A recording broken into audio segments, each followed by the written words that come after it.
Welcome, ladies and gentlemen, boys and girls, to another Golden Feather.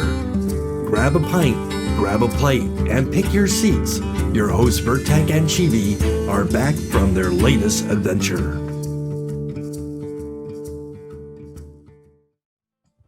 Well, hello, everybody. Welcome back to another episode of The Golden Feather.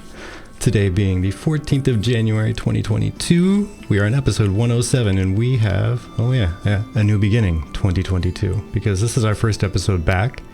We did take a little bit of a break for the holidays. We did a lot of traveling around, a little bit of conventioning, or festivaling, either way.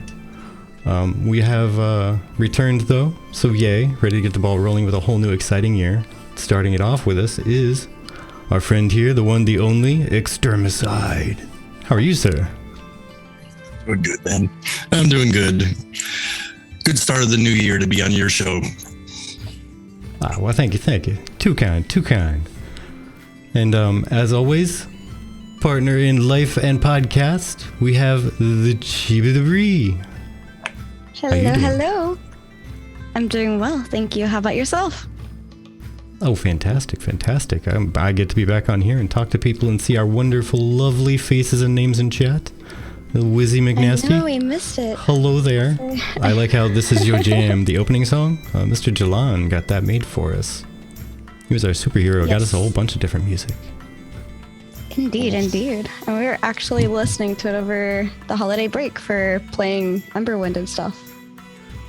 Where we were. Oh, Grumpy Old Man, thank you for the resub. Much appreciated. Yes. Thank you so much. Appreciate it. We have a few occurrences with the podcast. New year, new updates. First off, we are working on possibly getting a new overlay eventually. This will be something a little bit more cohesive, a little easier for swapping between different things, like having a guest and then sharing videos, perhaps solo or just the two of us. Thank you guys so much for the love coming in. I appreciate it. Second off, we're currently working on getting emotes. We have the money set aside. We're just waiting for someone to be available to do them. We did try using somebody off of Fiverr initially. However, that ended up being kind of a problem. So we're looking into somebody else. Last but not least, we officially have a whole entire tipping option set up. So if you don't want to go through Twitch, if you just want to tip us directly, we have our Stream Elements. We moved away from Streamlabs, set up with our PayPal. So yeah, super excited. Thank you for the love, Emma. That's a weird exterminator guy.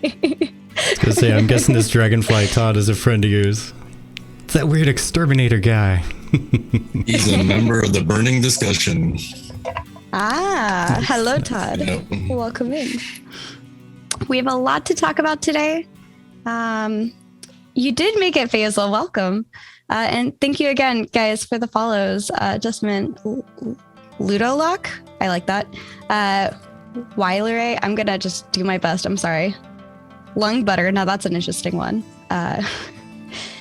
So many of you. Wow, delicious. So fast too. Delicious. Which, by the way, Mr. Extermicide, in case you don't know, by the way, we love interacting with X. X, Mr. X. Just call me X.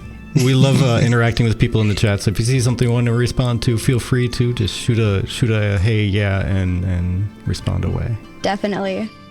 Ludo has great teeth. I see only Archean in here, and I see Ludo in here, Ludo Lock, and Creed Lord. These are all Burning Discussion panelists, so my team is representing. Yeah, Creed, we're not sure exactly what's going on with that. We went to go to fix it right before coming on, but we didn't quite have time to do like maybe a full PC restart for him. Yeah. But I'm sure we'll survive. We'll get through this.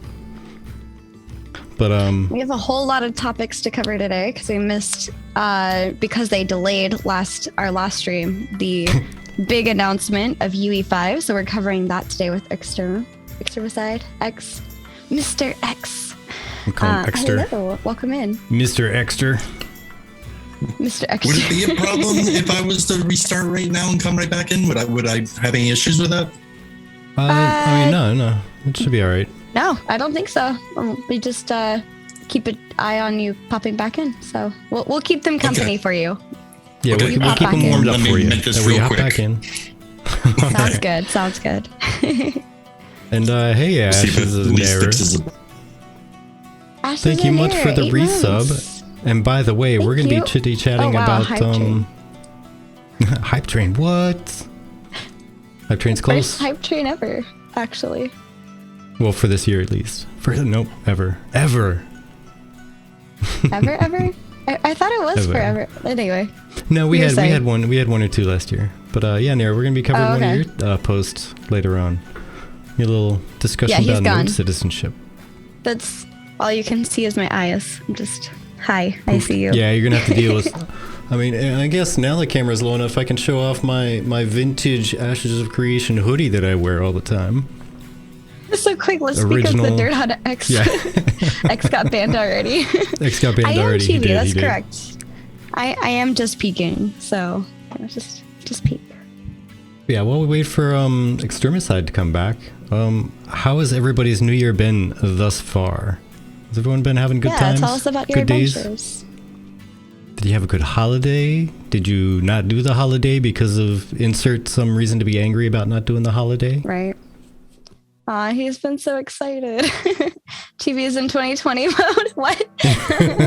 Banned already. Aw. Been banned to the I'll let Shadow you guys know Realm. when he's popping back in here. I'll be the first to see it, so we might just have to move him. That'll be okay. But yeah, I'm so happy to see you guys. Mask on, everyone. Interpret their emotions only through their eyes. Yeah. Oh. If it didn't jack up the voice, I'd be totally all about that. I like to meme once in a while. Be a Right. good time, good time. TV reminds me of my doggo peeking through his door. Please let me in. Start scratching at the door now. There you go. Right. I guess we can always stitch the two halves together. Yeah. He's a veteran gamer. Mm-hmm. Basil, Veteran gamer. hello. 6 months. Veteran I gamer, love best yes.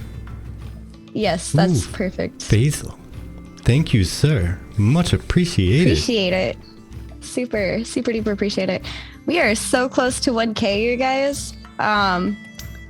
We're gonna start thinking about what we're gonna do for hitting that 1K follower goal. So let us know. Yeah, if you have any ideas or wishes or whatnot, by all means, I do What do think you wanna see? we're hopefully gonna have the new emotes and such ready for that, so that you know, we'll be able to celebrate in style. Mm-hmm. Not serious ideas, some silly I- ones. Hey, I like silly. Bring it. What do you got? Yeah. Let us know. We did go through, I do have a series of emotes that we've listed out, both static and GIF emotes for those of you that are subscribed. And we did our best to give as much as we could to you guys who just follow, because you shouldn't have everything behind a paywall, in my opinion. Oh, here comes Extermicide. Chibi Bree Hello, turned into Fred. Wilson Oh, from that's Home perfect. Improvement.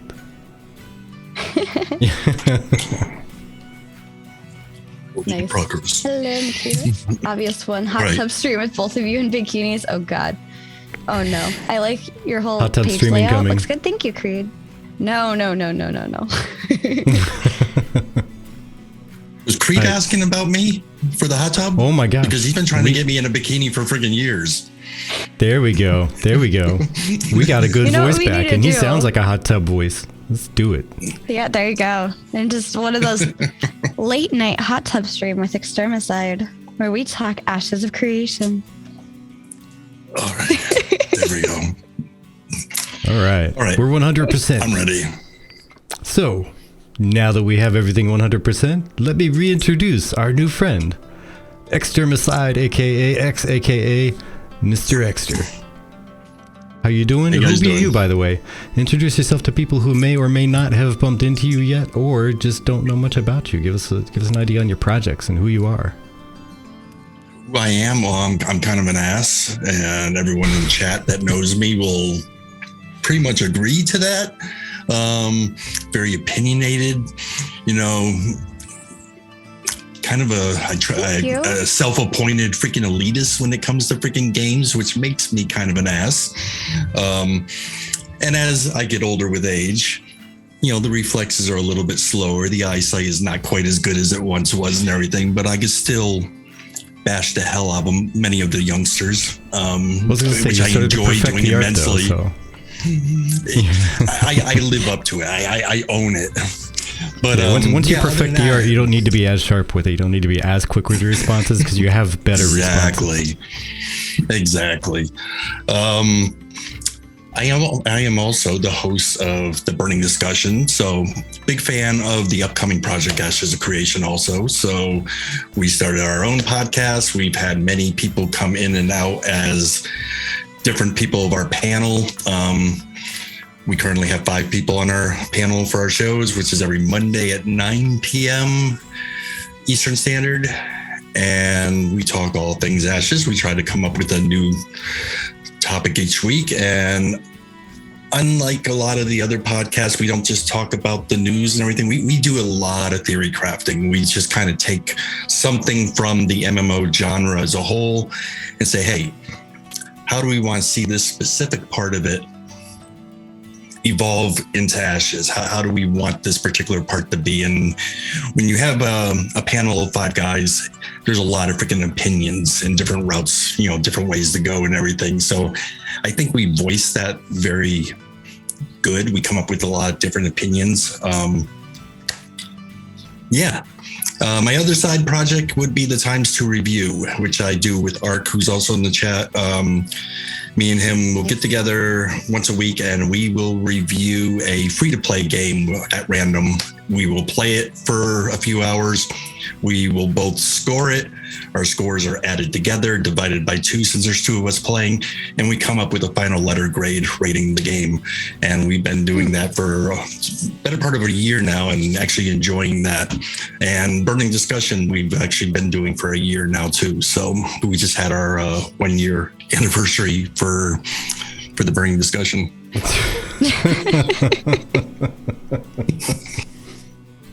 Oh my gosh. Should be called Two Old Farts Review New Free Games. I dig it. Yeah, I'll have to look into that one because I'm always curious about, I like a good time killer game here and there, and, you know, I don't want to pay for something just to kill away 10 minutes of my time or whatever sometimes. So we're kind of harsh in the freaking review too, because we don't like to support anything that's pay to win. Or that's going to bombard you with a bunch of, ads, or even chat that's real freaking spammy. What game was it that was talking about doing like ads mid-game? Like you'd be playing and there'd be an ad that would pop up. There was some game that was talking about doing that. Like, and it was like an MMO. It wasn't like Candy Crush or anything weird like that. It was actually an MMO project that was talking about it, or they had patented the algorithm to target ads to people during gameplay or something like that. I forget. I'll have to dig that up. It's tickling the back of my brain, but it just won't come out. Yeah, it was probably somebody from Acclaim.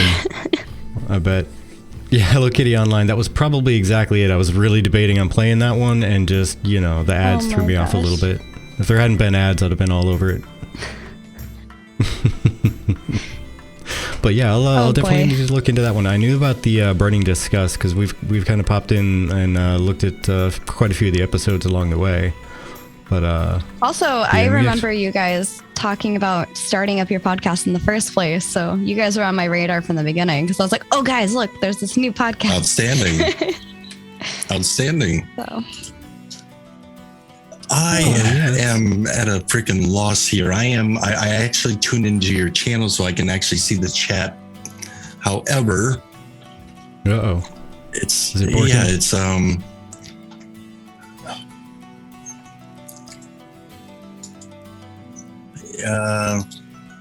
there we go. Okay. It was shrunk in such a freaking weird way that I couldn't figure out how to re-expand it. Okay, never mind. Okay, gotcha. Yeah, it's done that to me before too. Bum, bum, like, bum, bum, bum. So, what was the big draw to Ashes for you anyway when you first bumped into it? What made you think, you know what, this is the game I got to follow right here? Wow, that's a touchy freaking question right there. And I say it's a touchy question because Creed and I, being older gamers, we have followed many a freaking game over the years, and we have been, let's say, let down tremendously over the years by broken promises and just things that did not come to be.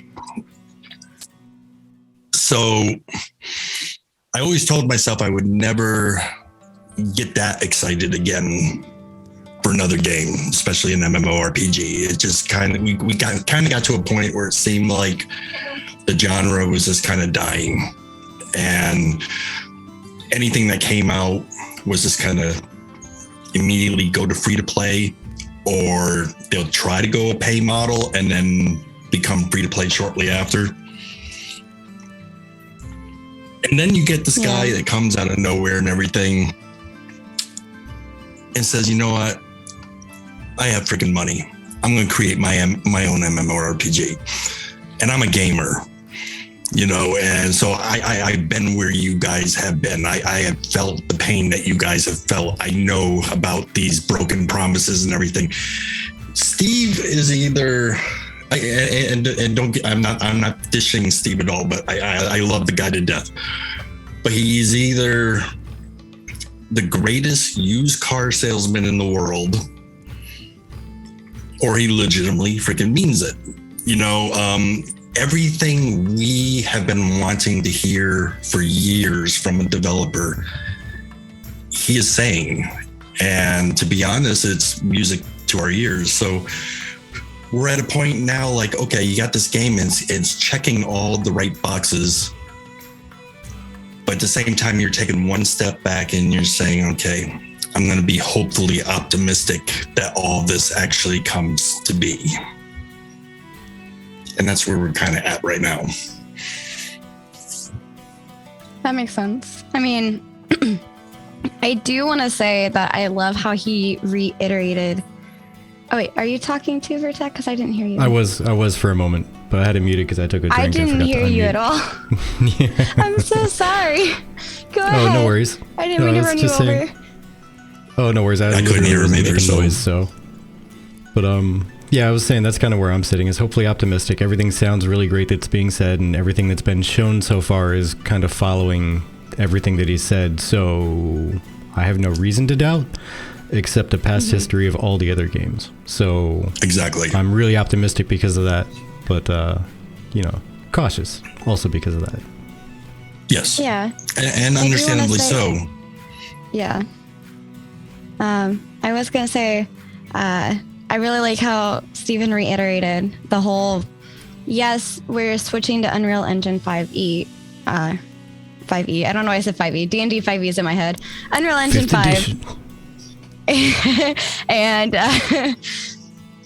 we are willing to take the money out of our own pockets for as long as it takes to get this completed still, because it looks that great and it's that worthy. And as you can see on the screen on here, for those of you that watch our podcast either live or on our YouTube later, which I'm sorry, we're trying to get somebody to help us with video editing. So if you know anybody, send them our way, please. Yes, please. I will almost beg. I need help. Yeah, I honestly, I'm really happy to hear like they're still in a stable enough position to be like, yeah, I can still fund this game, even if it takes a couple of extra years that I didn't plan for. And it's nice because everybody is like, oh, you know, they're just like, they're selling all these things for what? Like, they're just trying to take our money. And it's not that he's just trying to take money, because he's already funded it. Like, do I have opinions on the monthly cosmetic thing going away and never coming back again? Yeah, I got some feels about that. But I also understand, you know, it's populating the world. He's wearing the armor. He's showing off the mounts in game, which I always get jealous because I never actually bought the mount. I just drooled over it in the first place. And now it's even more drool worthy. And I honestly just can't wait to see what things they have in game. So we did a show prior, right when he says we have a big announcement. That kind of fell on the week when we had our show and before the announcement. So we actually did a show where we kind of talked about what we thought the announcement could possibly be. And it was torn between being the announcement of the replacement for Jeffrey Bard, who the new lead designer is going to be. We had one guy, I'm not going to call you out, but you're in chat, who actually thought it would be the Alpha 2 announcement. And I knew damn well it wouldn't be that, because Steven has already made the mistake of giving us solid dates before and then failing to meet that date. And he doesn't ever want to do that again. So if something's going to happen, he's going to give us a solid date that you can stand by. And then the third thing was that me and Creed were very highly thinking it was going to be the announcement of Unreal Engine 5. And when we first heard about this game, the fact that he kind of mentioned that he wanted this to be that next generational MMORPG, we knew, since it was already using Unreal 4, that this game was going to go Unreal 5. We knew it way back then. It was just a matter of when. So to get that announcement was music to our ears, especially if you know anything about Unreal Engine at all and what it does, how much it does and everything. That was just music to our ears. It was better than the Jeffrey Bard announcement. It was better than getting an Alpha 2 freaking date. See, and that's honestly because when you guys were covering all that, you sounded really, really knowledgeable, like you knew what was going on with Unreal Engine 5. And that's actually one of the reasons we wanted to reach out to you, because we have not had a show since about the middle of December. And so all this announcement and everything happened in the middle, and we haven't had a chance to talk about it. So figured we'd get somebody on who has some knowledge on the engine there, so we can drill you some questions and say things like, what are you most looking forward to as far as the improvements, et cetera, et cetera. But yeah, I do know it was better to get it knocked out earlier rather than later. And they had mentioned before they were looking into doing the Unreal Engine 5 thing. And they always evaded questions about ray tracing. Like, yeah, maybe we got people looking into stuff like that, but yeah. Steven is so good at avoiding questions he don't want to answer. He will be long-winded about it. And by the time he's done talking, you think he answered your question when he hasn't. He's really good at it. You go back and watch it and like, hey, you didn't actually answer that. Yes. But gave me an answer that's satisfied at the same time. So, I mean, there's that. Right. I will say that given the live stream, they did say that they were working from the moment that they had the live stream to get completely onto UE5, and they should be fully moved over as of now, because this is the second week of January, and that's what they mentioned, that all of the teams should be fully moved over. Do you want to go ahead and just chat about some UE5, or should we talk about some topics from the community? We'll leave that up to you, Mr. X. What would you prefer to cover first? We can jump into whatever. Dude, I am in a position where I am like very uncomfortable in the aspect that I am used to sitting in your chair and asking the questions and then sitting back and listening to the answers. So now I'm on the other side here. This is a different friggin' mode for me. So I'm good with whatever. You're the captain of the ship. You're in charge here. You want to start with the Unreal? I'm all for that. If you want to sit there and talk about something else, we can talk about whatever you want. It's your show. All right then. Good. By the way, I said at the very beginning of the show, I'm kind of an ass. So remember that. Okay, it's all right. So is my best friend, so we kind of compliment each other. I'm the one that has to explain to people like, no, don't be so mad at him just yet. He's actually a good guy. He says things very incorrectly and very like, yeah, he's a jerk. He's a jerk. He has no social etiquette whatsoever. A man of my own heart. It's all right. Half the time he says all the stuff that I want to say, so I get to have it said, and at the same time apologize for him. It's great. We compliment each other. Let me ask you a question, because like I said, I'm used to sitting in that freaking chair. So let me ask you a question. Do you know why we are being introduced to Unreal Engine 5 now? As opposed to a year or two down the road? As opposed to maybe instead 10 of a year years ago. Earlier. Oh, Oh, you mean like why UE5 is out now versus 10 years ago? Because yeah. Okay. Because So somebody here's read a the- horoscope, and 2022 was the year to really kick things off into high gear. Could be. That's all I got. Okay, so here's the deal that a lot of people don't understand, and they don't freaking realize. Unreal Engine 4 came out in 1998. That was 24 years ago. Okay, and you got to think, if you've been playing games as long as I have, it's like, wow, it's really been that freaking long. This was an engine that was built to be future-proof. Basically, it was going to be able to keep freaking growing, keep freaking expanding and everything up to 4K. Where are we at right now? We are now selling TVs and monitors and everything that are 4K. 4K is here. Unreal Engine 5 allows them to now future-proof again, but it goes up from 4K to 8K, even to 12K.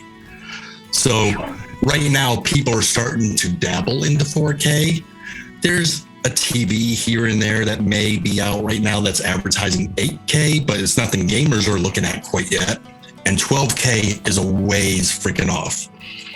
So this is the reason that you're seeing Unreal Engine 5 being released now. It's like, okay, they finally banged into that 4K wall. Let's get the next version, the next version out, so that everyone, gamers, Hollywood is already jumping on board and using it in their freaking movies. It's a huge freaking leap. And that's why we're getting it now. Giant increase in technology. But, yeah, I can't wait for the day when we're playing games in 8K. Just saying, I'm not even up to 4K on my monitor. I have an ultra wide and it's a big monitor, but it's still running at like the 2K, I guess. The 3440 by 14. Yeah. That's where I'm at right now too. So, that's all right. And there's going to be still a lot of people are still going to be gaming at 1080p for quite a while. That's not going to die anytime freaking soon. Right. And especially with the video card market the way it is right now, is, in order to upgrade to these higher tier freaking monitors, you need a beefier freaking video card. And guess what? You can't get those right now with the way the world is and everything. So, yeah, people are going to be sitting on 1080p for quite a bit. So, Dante's our resident troll, by the way. Love him. He says, how to play 8K when 3060 costs more than my camel. Technically, they're my uncle's camels, but yes, we have camels. Camels. Nice. Nice. But, So. Yeah.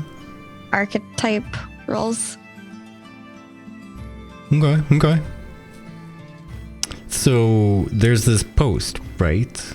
It's over on Le Forums from someone named Sir Chancelot, by the way. And it says, archetype rules. I swear I'm not crazy. And this is kind of a long post, mainly because they went and grabbed a bunch of quotes and a bunch of live stream citations to back it up, but talking about the primary and secondary archetypes and just how flexible they're going to be.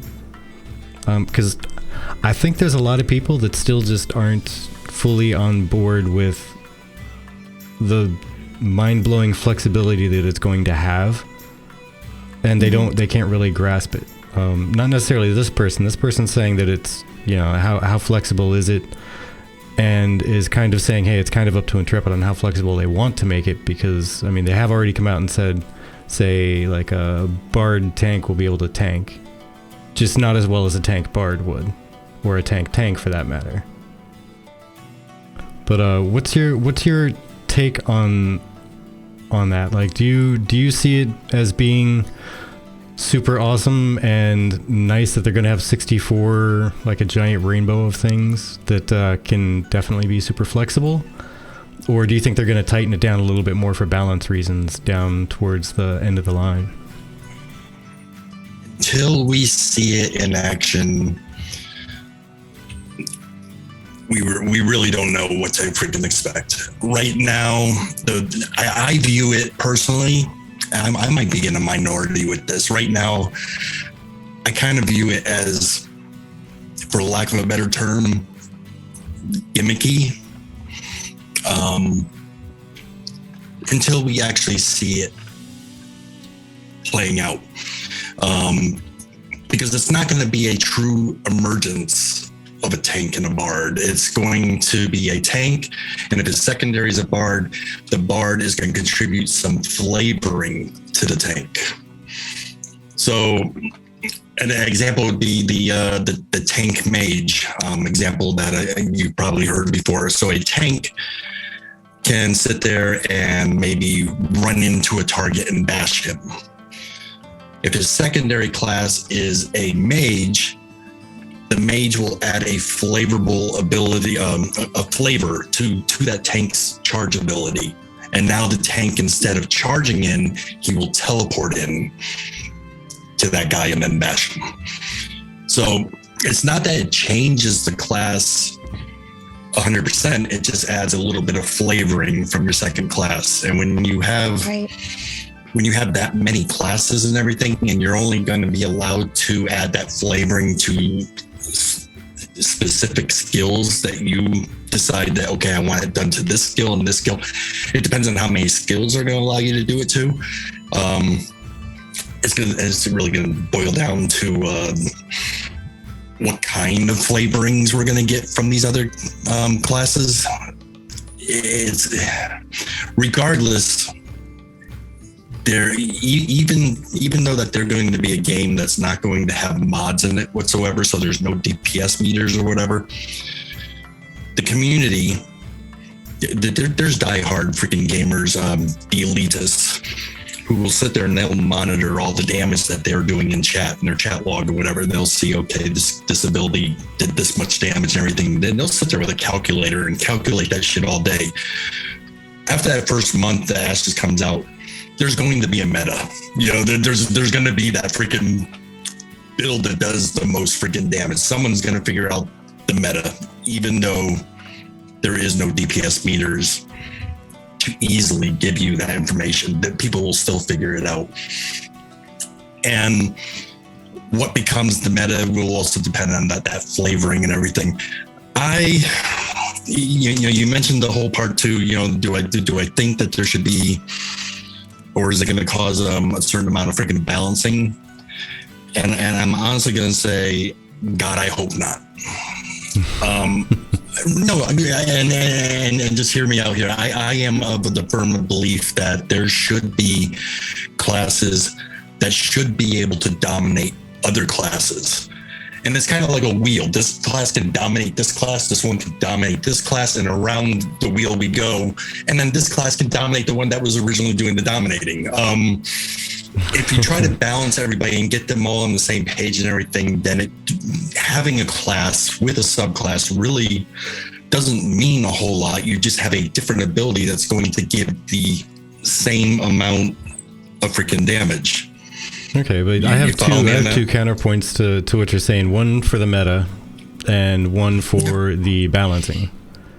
For the meta, and both of these are based on they're not doing a rock, paper, scissors. They're doing a balance against other classes. There's going to be they are balancing on rock, paper, scissors, not direct 1-to-1. That's the phrase.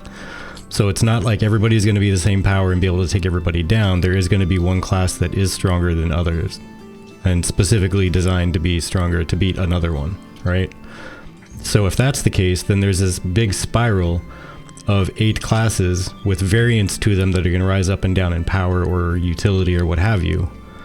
that are designed to beat the other ones. Now, if there is not good balance, and this one can beat that one, but it's also definitely more stronger in the grand scheme of things, and then this one can beat that one, it's also generally more stronger than everything, then there's going to be this incredible power cycle just spiraling upwards, where they're never going to have any kind of true game, because by the time it works back around, like let's say it starts with tank can beat this, blah blah blah blah, it gets all the way out around to a cleric, and a cleric can beat a tank. Well, if everything in that spiral can beat itself, then how weak does a tank have to be for the cleric to beat it, but it can still beat the other thing, which is stronger than everything else behind it? Like, you know what I mean? There's going to be an endless, like the Ouroboros thing, like eating its own tail. It's got to be able to eat its own tail. So there's that. There has to be some kind of balance. The wheel, the wheel metaphor. You know that I get it. You know, and as much as everything goes with the offense, you have to have an equal balance of sorts for the defense for each of these characters. So there's a lot of different directions that Steven can go in, and he's basing this off a lot of games that he's played, like Black Desert Online and Arcade and whatever the other one was, Lineage. Those are his top 3. But then I think he's also taking parts from all the other MMOs that are out there, you know, the best parts of everything. He's trying to implement everything into it. So when you start looking at games, well, you know, what games have the best combat system and everything? Well, you know, at that point, you got to start looking at games like maybe World of Warcraft, you know, especially in its PvP modes. Terra, definitely, you know, when you start looking at action combat. And maybe freaking Black Desert Online. And that's where he's, you know, I think he's at right now is like, you know, many people have said it already. If Intrepid cannot get the combat down, they don't have a game. More important than anything else, you have to get the combat down. It's got to be freaking perfect. It's got to be flawless. And that's going to be the biggest challenge for them, especially when you have 64 classes. Yeah. And see, that also leads into what I was going to say about a meta, is in most games where every class is, I mean, in theory, balanced against all the other classes, and in theory, there's good class balance. But the more balance there is, the more a meta is going to emerge, in theory, because then there's not like it's just pure power. It's just these ones are going to be better because they're easier to use, or what have you, or more people just get better with them, etc. Now, once you start playing the rock paper scissors game, will there really be a meta? Like, do you really truly see someone going into a every single place and saying that this is the meta for every single raid, every single dungeon, every single instance, every single whatever? This is the meta, because they're probably going to be balancing some things like extra mage heavy or extra whatever heavy. Because if you go into like World of Warcraft you were talking about, if there's a heal heavy fight, you're going to have your meta on who to bring. Like, you need to bring a power healer, and you need to bring a sustain healer, and then someone else to toss some shields up. But if it's if you want to damage, use World of Warcraft as an example, you got to remember the metas in World of Warcraft, the characters or classes that became metas in World of Warcraft weren't based just on the character, the naked character and his abilities and everything. It was also on having a particular weapon in the game, having particular armor that was in the game. And there's a lot of other factors that Intrepid or Steven's introducing into this game. Like the okay, so you got the secondary abilities and everything. There's going to also be the religious quests that you can do to get a special buff on healing type characters. There's going to be the other special quests for the bounty hunters, which will probably end up giving you if you go ahead and pursue that, you'll be able to add another secondary buff. So the meta can be, it's not going to be a naked character. It's going to be how they balance everything. It's, you know, the character, the weapon, what quest lines he went and pursued to get particular other bonus buffs for the character and everything. What is going to end up becoming the meta? And if you're still looking at that circular thing and everything, if he does it right, and like I said, the combat has to be done absolutely freaking perfect. It's got to be tested. It's got to be freaking damn near flawless. If you, again, looking at that wheel thing, anything that we find out that is the meta, in time, there should be a way to find a counter for that meta, to find out what can beat that class. And that's exactly where I was going with that, is if everything's designed to beat everything else in certain ways and certain combinations, then there's never going to be a meta. There's going to be a meta, and then there's going to be a meta for this other thing. And then if you're in PvP with anything less than an 8v8, there's not going to be a meta, because if it's 5v5, it depends on what the other party has. Fully, and that's what I'm so hoping it's going to be around that kind of of development. I so hate these MMOs you get in and you all get, wow, back in the freaking day, I'm old, okay, deal with it. Pre-YouTube and shit and everything, we basically had to figure out everything for ourselves. Now it's as simple as like, geez, let's go into YouTube, but what's the best build for a rogue in Ashes of Creation? And boom, there's your freaking answer. And then you just copy and paste the freaking build into the game. That sucks so bad. I just really freaking hate that, because then you have 500 freaking rogues in the same freaking server that are all running around with this same freaking exact build. Yep. I don't want to see that happen. I really don't want to see that happen. I think social media has actually kind of hurt the MMORPG genre more than anything else, to be completely freaking honest. We're forcing it to change. That's where I was gonna say that Ashes, going back to the whole having to look for your own party, there's no quick queue, there's none of that stuff.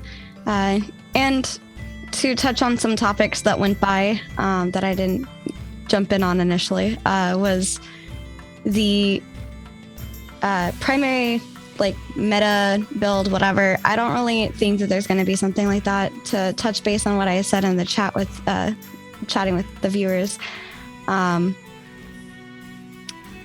it's like D&D. There's not supposed to be one person that can do all the things. That's why we have limits to our crafting. That's why we have limits to our skills trees and stuff like that. It's meant to be well-rounded. You need somebody else to round you out. You can't do it by yourself. It's an MMORPG, not a single-player RPG. And I really like that they're gearing towards that, because you play World of Warcraft, you play Final Fantasy, you can pretty much play by yourself. You've got all the things. You can do all the things. You got all the things. But why would you want to? Why would you join an MMORPG to play solo? Exactly. And I mean, I get it in terms of I at one point didn't have people to play with, so I did play solo. And it was nice to not need another person, but it also is sure, I don't want to need other people necessarily to do things that I want to do, but I should need other people to get through the content to an extent, like raids and stuff like that. You need other people. Storylines, you can do by yourself a storyline because it's just questing, but getting the things that you want to get, that nice armor, it shouldn't just be a solo thing. And I also wanted to touch on the fact that because I forgot who said it, but I agreed to them. Just because a build is weak doesn't mean that it's not a good build. You could have somebody who knows their class inside and out and stomp somebody else who's just using the latest build of something. I feel like that's what really sets players apart. So you got the people that are like, I just want to play this class well and, just do the thing and face roll, looking at you, wow. And then you got people that are like, I want to know this class in and out. I want the technical things. I want my brain looking at all the different ways that I can do a combo. I like that it's not just this button, that button, that button. It's rewarding you for comboing things, but there's not a specific order of just, okay, going through my rotation, zoning out mentally now. I'm really excited to see what comes out of Alpha 2 and further. I agree. It'll be interesting.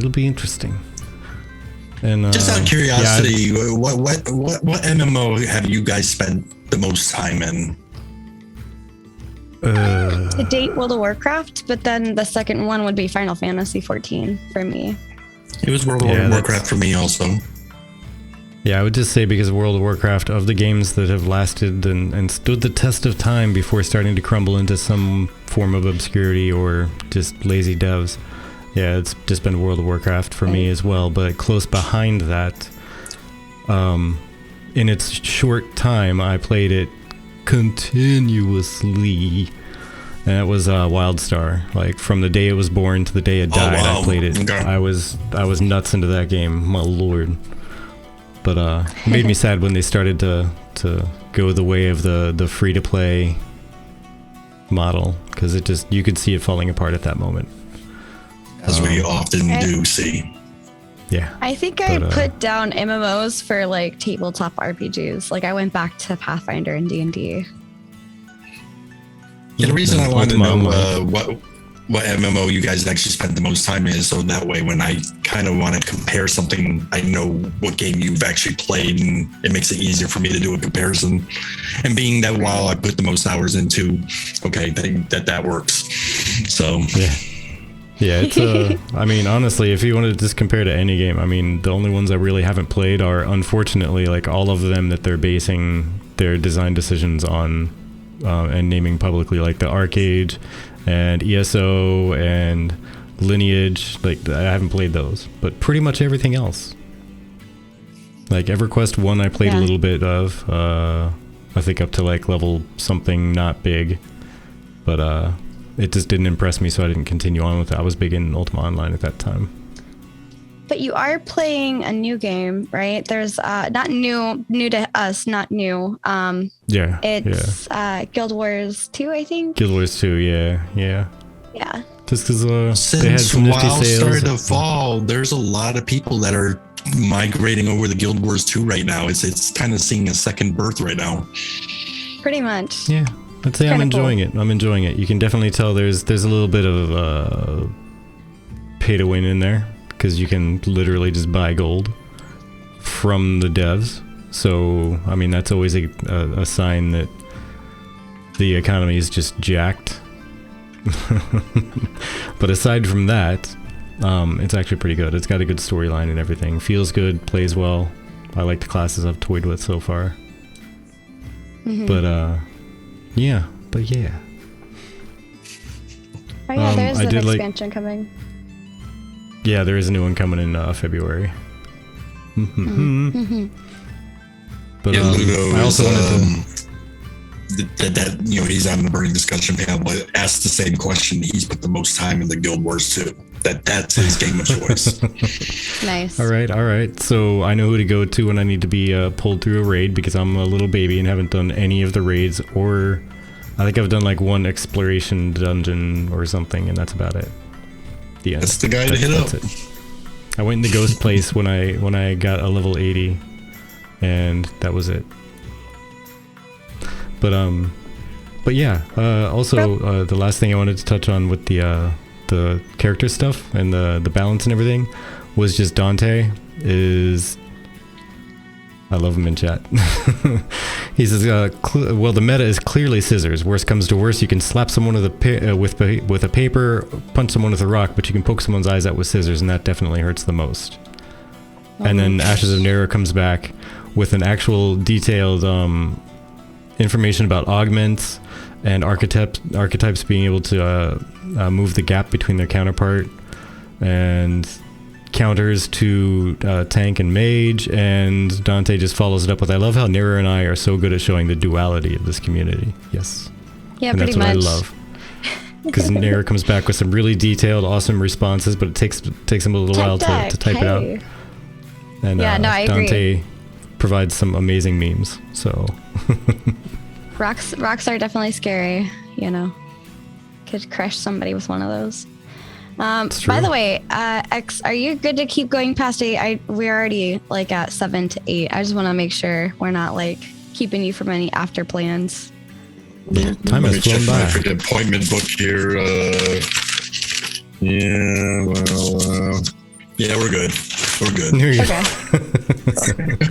Alrighty. Just hit the eject button when you need to run.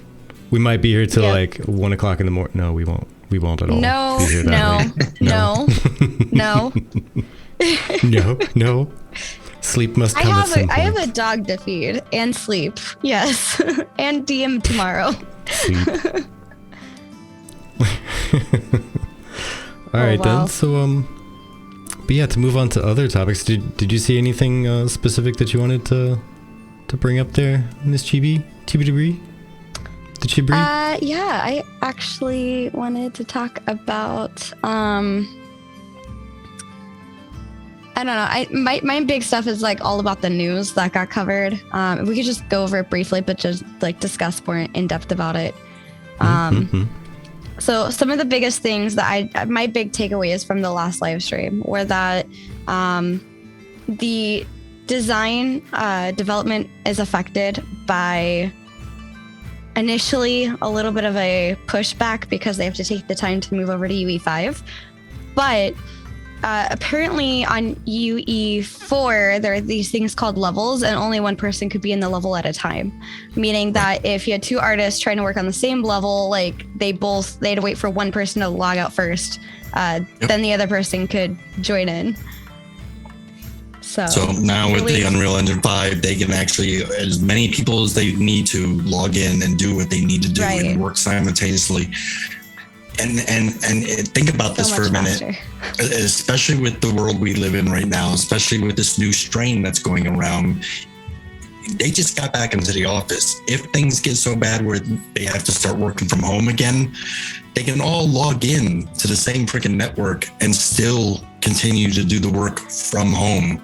So I got to commend them for how much progress that they actually made on the game when they were working from home to begin with, knowing how Unreal Engine 4 works.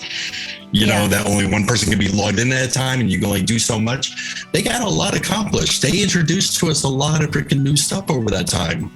And they should be commended for that. So there were probably a lot of messages in Slack saying like, "Are you done yet? Are you done yet? Are you done yet? Can you log out? Can I use it? Can I use it?" They are on such a freaking higher build than we are. The next time you watch one of those live streams, take a look at the chat box down there, especially if you were in alpha. And if you remember our chat box in alpha and everything, their chat box is much freaking more advanced than the one we had and everything. They're on such a freaking higher build than we ever were in alpha 1. And we were seeing this during the whole freaking alpha 1 progress. And whenever they were showing their videos, it's like, wait a minute, that's not how it looks like in my client. Which kind of, again, this is going back to being hopefully optimistic and everything, but I think they may be much more ahead in progress than what they're letting on to us, which would be a good thing. I don't want to get people's hopes about that, but when you start to notice things about the client that they're showing, and where they're kind of spacing and showing you the stuff separated away from everything else and everything. They're keeping you limited in this one. I have a feeling they have a lot more done to this freaking world. And they're a lot further along than we give them credit for. That when we do get that announcement, hey, guess what? By the way, next month, game's going freaking live. And we'll all be like, what? I don't think it would come as a complete freaking surprise to me, in the least. Hey guys, we're having a small party. Come join us. It's called Alpha 2. It starts on Friday. Wait, what? Right? I honestly would not be surprised if they are already almost ready for Alpha 2, because as a web developer, we have what's live and we have what we're working on privately on the development server stuff. And I remember them talking about the development server and things that they were testing in the development server first before putting it on the public server, the live server.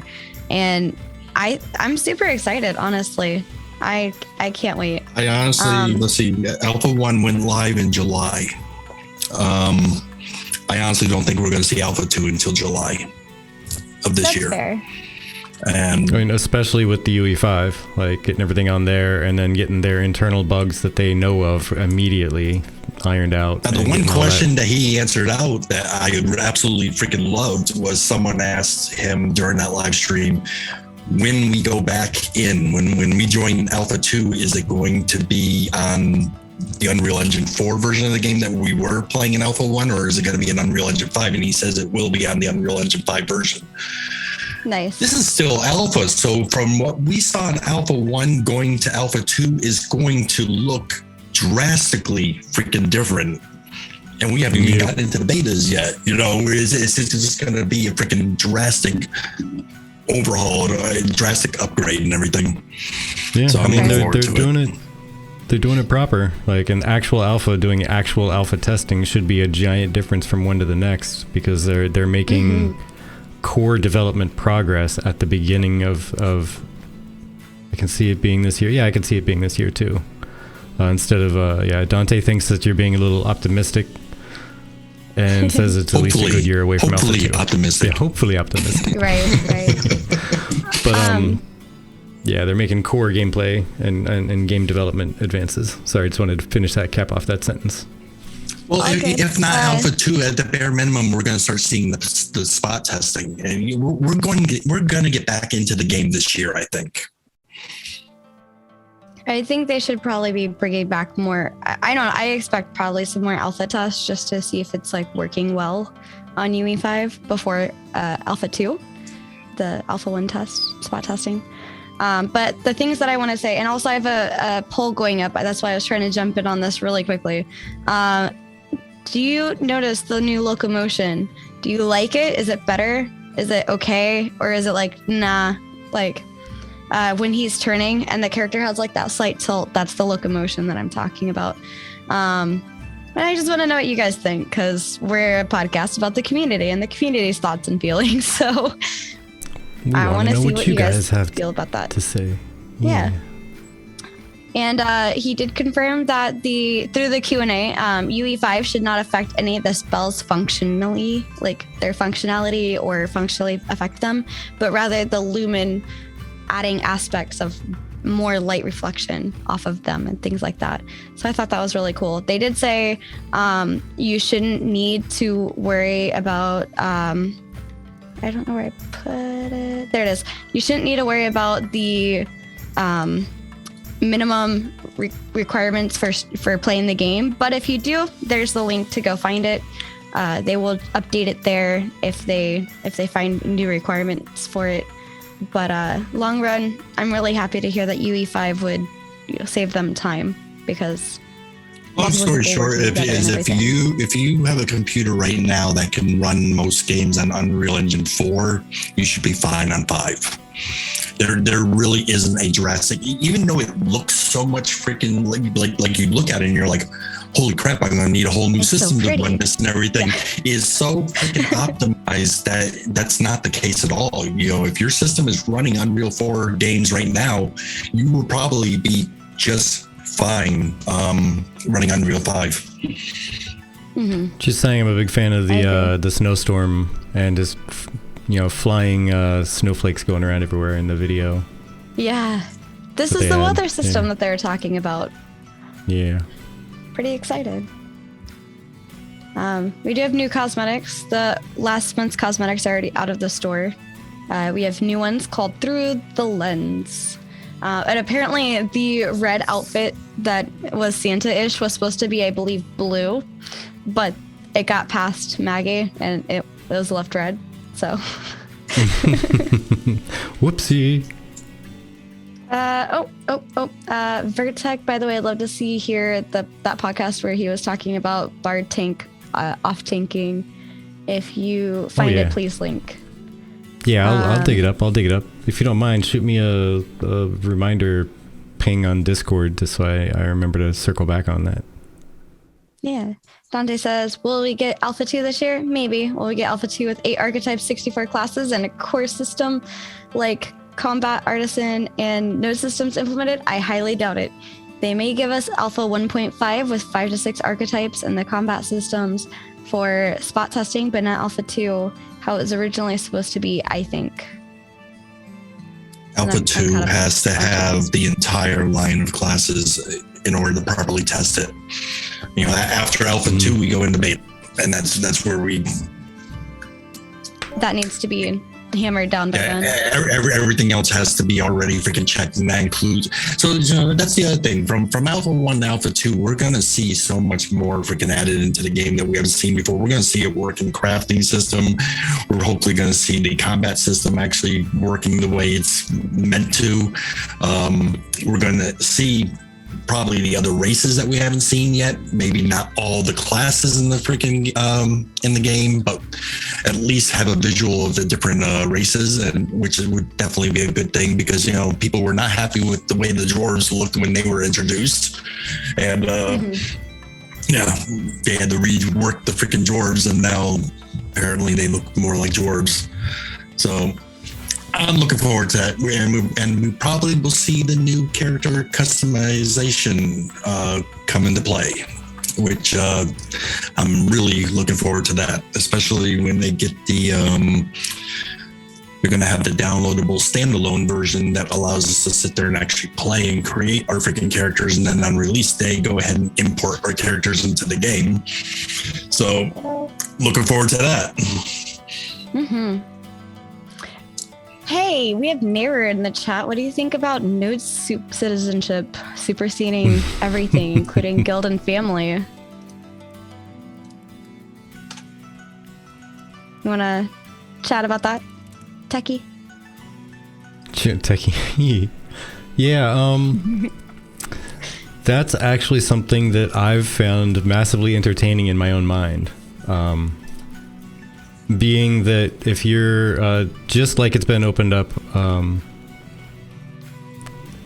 with the quote from Steven, let me just dig that out specifically. Nero was so nice to put it here. So yeah, there's node citizenship, there's guild, there's alliance, there's party, there's raid, there's family. All of the types of affiliations have a hierarchy, the highest of which is your node affiliation. So citizenship is your greatest superseding relationship, which means if you are a part of a guild and the guild has multiple nodes in which its members are citizens of, there's a ward between the two nodes. The members of those nodes would be first and foremost citizens who defend that node, even against their own guild members. Whew. Now, the question on that... If I had a wife in the game, I don't think she would like the fact that I'm putting citizenship above our freaking marriage. You'd get pissy with me. I'm sorry, Ash is above all. And just say, Ash is above all. But see, we won't have an issue with that because Ashes is how we met and got married, so, yeah. I'd be like, if anything, I'd be mad at him for playing Ashes without me. Like, excuse me. You're doing what now? Without me? Yeah, Ashes you guys met? Yeah. For real? Actually, we met during the Kickstarter and started dating that year. Wow. That for a game that's not even released yet and you're already freaking married, that's like, wow. Congratulations. Yeah. Yeah. We don't talk about it too much. She likes to throw up at it, so. She does. She goes, blah. That's so freaking cool. But yeah, I'm pretty excited by it.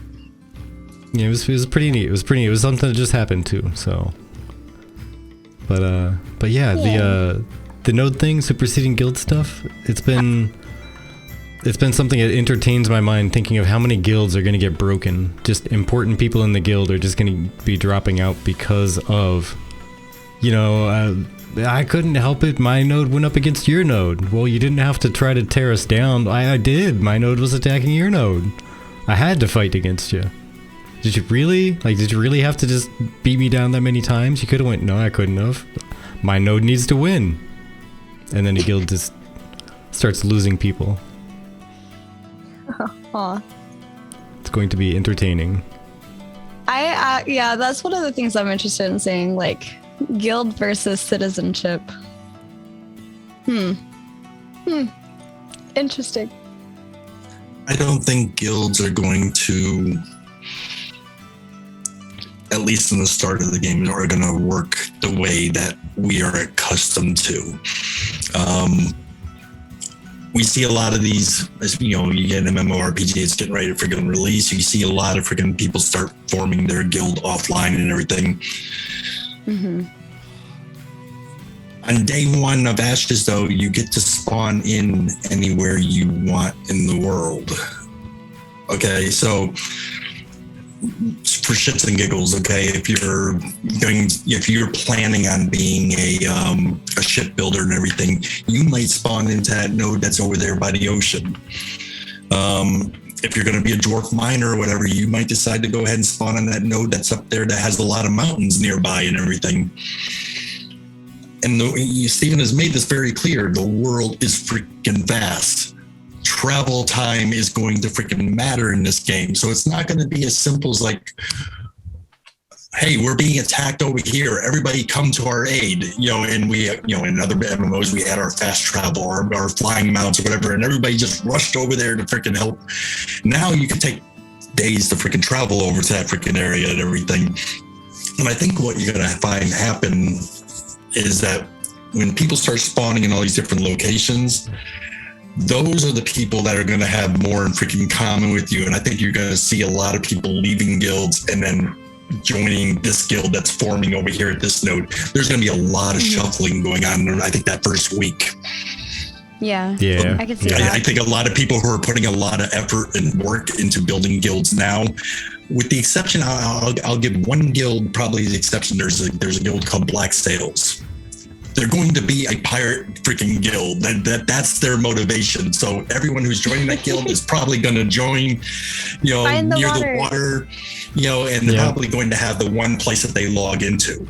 But otherwise, it's going to be really hard for a guild master to say, okay, I want everybody to spawn on this particular node. And a lot of people are going to be like adamant. They're going to be like, oh, that has nothing that I want to do over there, though. I want to spawn over here. I have my game plan already in my head. So I think it's going to turn out a lot different the first couple of weeks when the game comes out.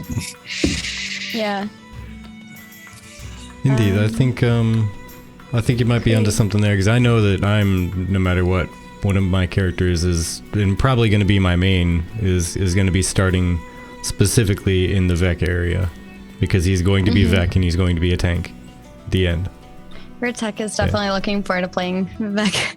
And that's the thing. If your node is going to matter more than your freaking guild, and you spawned all the way up here, I don't see people having tight relationships with their guild in the very beginning. I think your guild's going to be formed later. Right. Creed says gaining citizenship may turn out to be interesting, since you have to buy a home first in order to gain the right to become a citizen of that node. Depending on where you start, you may need to move elsewhere. I think that's cool.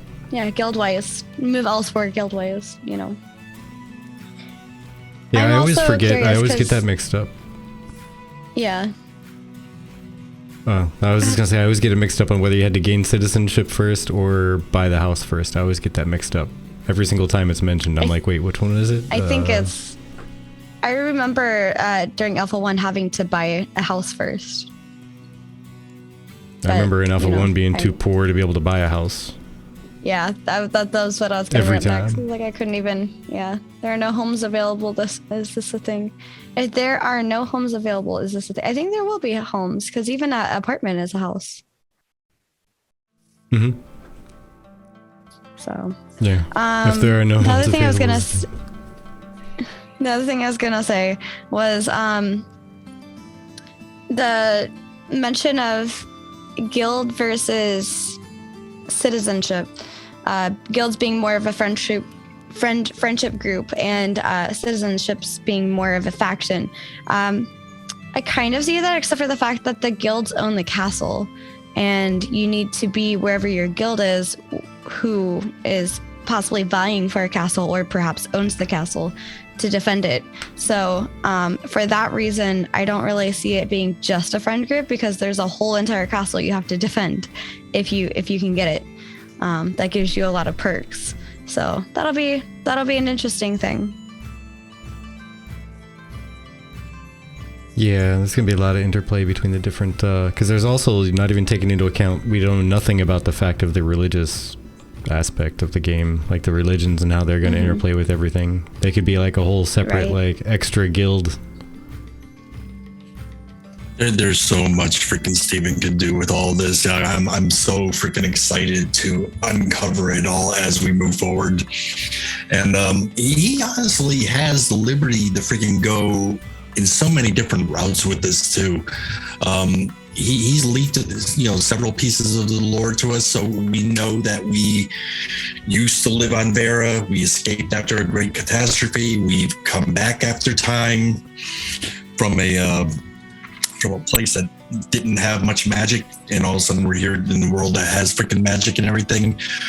Whether or not we're actually going to go back into that portal to see the other world that we actually used to live in, that could happen down the road with the expansion. And if it wasn't a magic world, it was more of a technology type world and everything. You start to take this MMO, you can actually start to meld it where it's not all a fantasy role-playing world. We can actually start going into bits of sci-fi and everything in the world too. It's limitless on what Steve's imagination is and what he wants to do with it. So I think he's setting up a good freaking foundation for that. I also thought that it was really cool how each server is going to be super different from each other also, because how you develop it, who develops what first, how they want to run it. The fact that the predominant race changes the racial effect of a city. So you could have the same city with two different racial effects and two different, therefore, outcomes of said racial effects. I'm just really, really interested to see how this all goes. And the other thing that people kind of forget too is they see these preliminary maps that we've all seen by now of what this world is going to look like, and they're saying, "Wow, that doesn't look all that big." It is, trust me, it's big. But what people don't take into consideration is there's a whole freaking underlayer there too with the freaking Tolnar. So it's not just expansive this way; it's expansive this way also. And the world is freaking huge. There's going to be so much to freaking explore and do in this game. Yep, I was going to say also, like, in addition to that, there's also just comparing it to the map size of other games that are currently in existence, and then the map size of games at launch, and how much people have to do at launch with maps that are a quarter the size of this thing. Sorry, I think it's funny that Steven keeps getting attacked in the videos. Well, in the beginning of the video, he's just trying to talk, and then all these creatures keep randomly attacking him, and he's like, "Leave me alone! I'm trying to do a video." No respect, I tell you. No respect. No respect. So I'm gonna link a couple of things while they chat. There's a couple of memes that I like. One of them is noisy, so I will let you know. The first one I'm posting is very noisy, but it's kind of funny. Yeah, turn your volume down. My bro Viaro, maybe. I'm really bad at those. Be careful of the ears. Let's see here. What was that one? Yeah, this one's really loud. Steven's a terrible player. I mean, our first episode, I think last year, was New Year, New Yeet, about him getting yeeted across the map by the boss. Yeah. Getting launched off like 5 times, I think. Yeah, it was funny. That could be a drinking game in and of itself. Steven, just play. We'll make a drinking game. Every time you die, you get launched across the sky. There we go. Take a drink. For those of you under the age, that's water, okay? Or apple juice. Okay. But I also really like this wholesome meme. It's about a level 170 player being like, "Don't be scared, I'll protect you, because one day I want you to be strong enough to protect others." And then them at level 150. "Once a kind man saved me when I was a newbie like you. You told me that one day I would save others too. I want you to do that too." It's kind of cute. It's super sweet. I do love seeing, with Final Fantasy 14, I don't know if you've played it much, X, but there's the mentor thing where you can help out a newbie character and you gain some cool perks. I'd like to see something like that in Ashes. Final Fantasy is honestly one of the franchises that I've never touched. That is fair. I got into the single player games way before the MMO. So yeah, the Final Fantasy stuff is one of my favorites. I mean, even the single player stuff, is especially some of my favorites, but even the MMO is also one of my favorites too. So, not just carrying over the fanboy stuff from the single player, because every stinking Final Fantasy game is different. That's one thing I love / hate about it. Like, continue a story. Give me more. I want to know more. Why'd you cut that off? Well, 13 had 2 parts, so at least that got continued. yeah, fair enough. A couple of them had 2 parts. A couple of them that had a multiple part people really didn't like. Looking at you, 10-2. I didn't see. I always laughed when people got bent about that one. Yeah. No, 10-2, I thought that was kind of cute. But I mean, I think it definitely was geared more towards like the younger girl generation. Okay, so here, you know what then? Did you never play any of the Final Fantasy stuff, X? Okay, so let me set you up a scene here and see what you think about it. So, Final Fantasy X was, with everybody I've talked about, or talked to rather, was one of the more favorites out there for like the storyline, and there's a bunch of people that, oh my god, I cried at the end, more so than some others. I mean, obviously 7 has all the fanfare, they made movies about it and everything, but Final Fantasy X was really impactful as well. Now, they went on to make Final Fantasy X-2, and the core group in the game were female, all of them, and you would hunt down outfits out in the world, and that's what would change your class. You would go out and say find like a goth looking outfit, and you'd be like a rock star, and you'd have this certain type of power. And one of the characters, one of her favorite things people would have is to turn her into like a pop music star, like whole appearance and everything.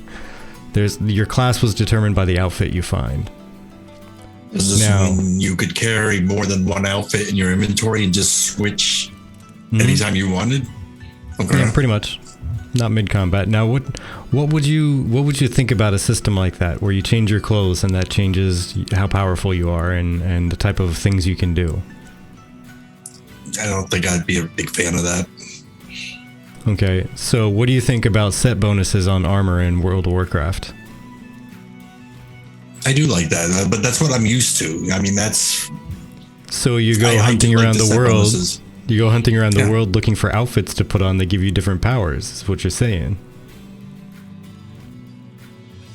You trying to corner me here into a... I did. Thing, I tried to give you a gotcha. Oh my gosh. But yeah, that's the thing that was the complaint that everybody had when they didn't like the game, is I don't want to go around and just find outfits and stuff. That seems silly. Why should an outfit change what you can do? But then that's pretty much what you do in any kind of RPG game. You're looking for outfits to give you more strength, different powers, but magic you're usually wands. looking for an outfit that contributes to my particular class, not one that defines my class. And that's the one fair point that I will always admit is very true, very fair. But I always thought it was almost like on a meme level. I just wanted to meme back at people that would say like, but you hunt down outfits that change your powers. Well, yeah, you do in every RPG. But yeah, that is fair. Like, it does change the entire everything you can do instead of just augmenting what you chose at the beginning. Yeah. I got a question for you that just kind of a little bit of I just kind of want to feel this out. Okay.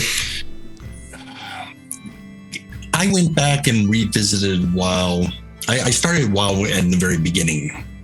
Okay, day 1 WoW. I left shortly after Burning Crusade, I would say, or whatever the next expansion was after that. I recently just went back. It has changed so freaking much that when I created a new character, I never died from level 1 to max level. It was just it just rushes you through all the content that you did. And one thing I liked about the original WoW when I was I played a Warlock. So to get that Fire Steed mount that the Warlocks had, we had a very specific quest that you had to do. You actually had to get a bunch of your friends to come with you. It was hard to freaking do it on your own to get this freaking mount. But now the way WoW is, it's like everyone can get any kind of freaking mount in the game with little to no effort at all. There's not even that quest anymore to get that Warlock mount. You know, it's a much easier way to get it. Probably just freaking buy it now.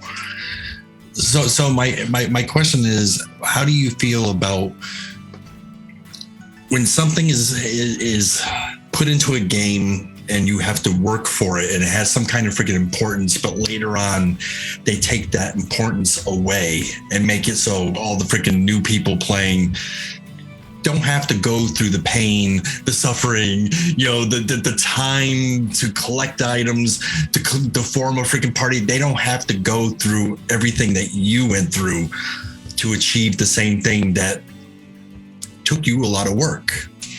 Right.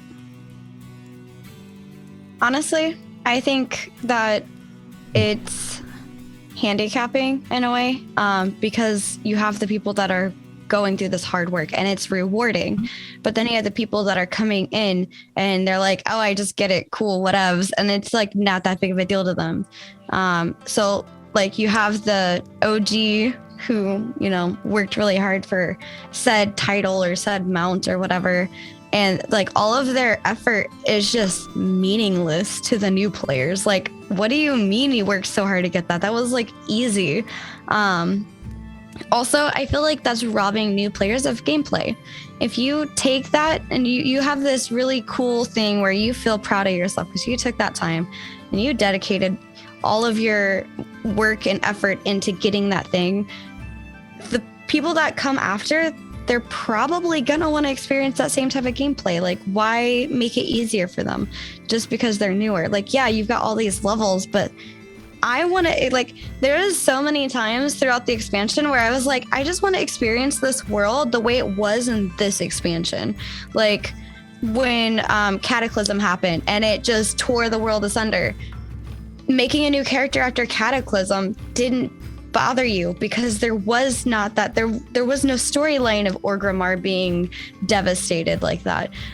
There was none of that, like experiencing the game the way that people experienced the game when it was live before it became old expansions. I gotta follow. Honestly, yeah, they definitely should go. Yeah, keep it. If we're gonna keep Ashes in freaking mind here, let's say we're 3 expansions into freaking Ashes. Now you introduce a friend to Ashes and they say, oh, I want to start playing that. So are you a fan of them being able to purchase something from the store that levels them up to where you are so they can start doing the content you're doing? Or should these people have to go from, you know, start leveling up and go through those quest lines that you went through and experience the freaking game in the same way you did, and maybe ask for you to come and freaking give them a hand, you know, from time to time, you know, to get certain things freaking done? I mean, there's 2 sides of the ball there. Which side do you lean on? Definitely go through everything the way that I went through, the way that the game is intended to be played, because you're missing so much information just max leveling, unless you're just creating a new player yourself, like you already had your max level, same quest or whatever. That's the only time I'm like, yeah, I see it. But you're also missing out on learning how to play your class, and that's the last thing. Vertec, go. Bingo. No worries. I've been waiting patiently because I have a long-winded and also very passionately middle of the road response to all this, and that was so.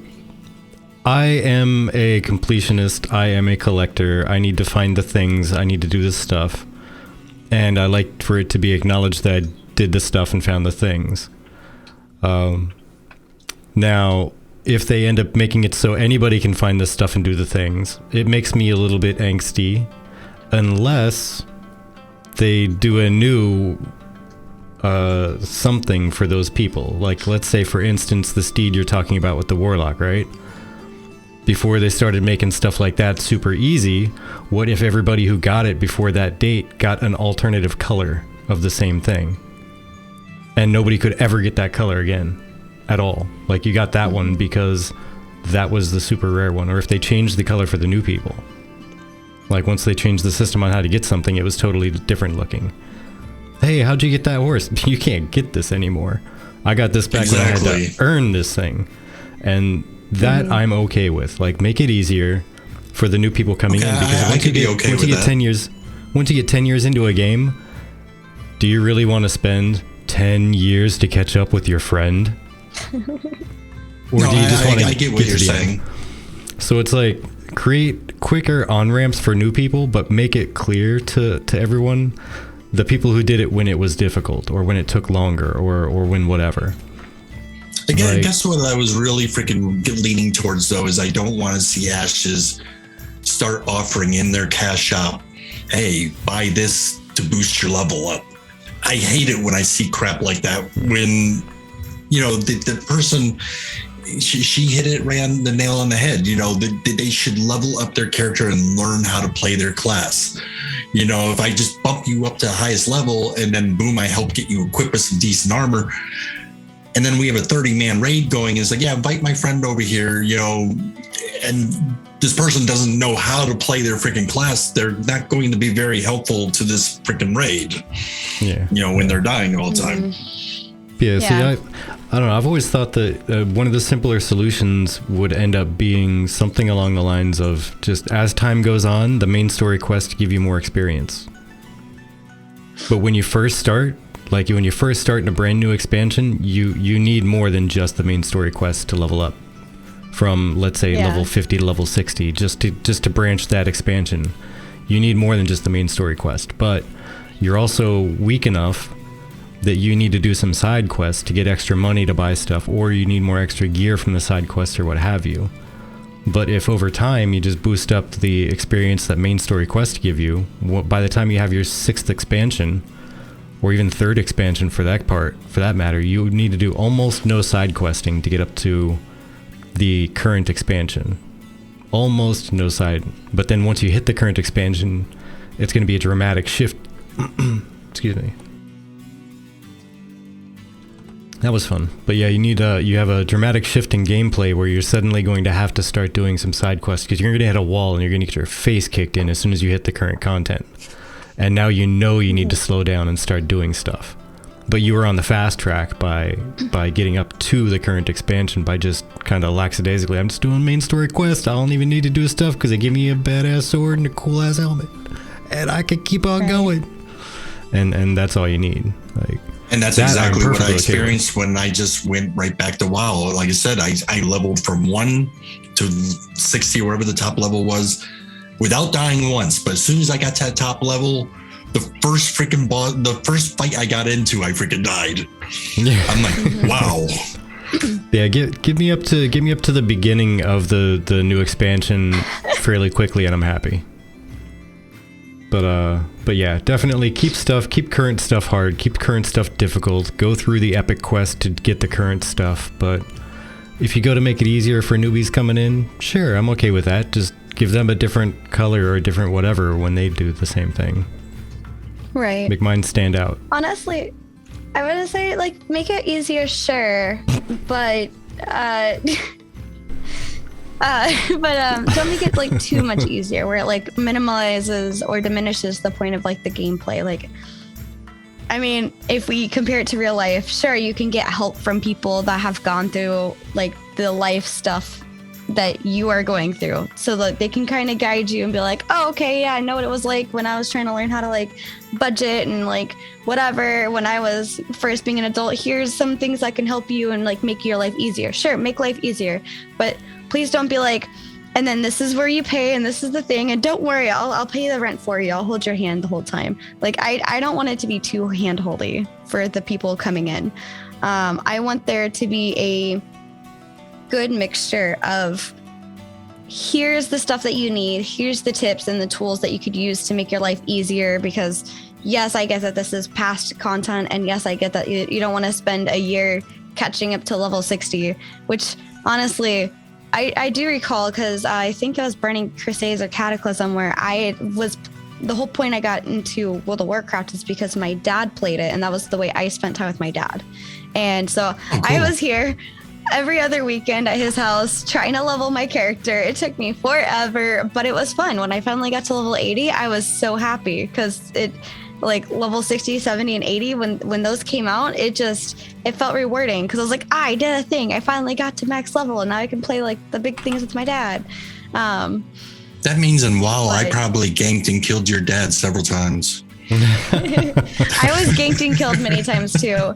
But if you don't mind, that's a good segue. But also, I see Woodchip put something. Part of our ideals as a game.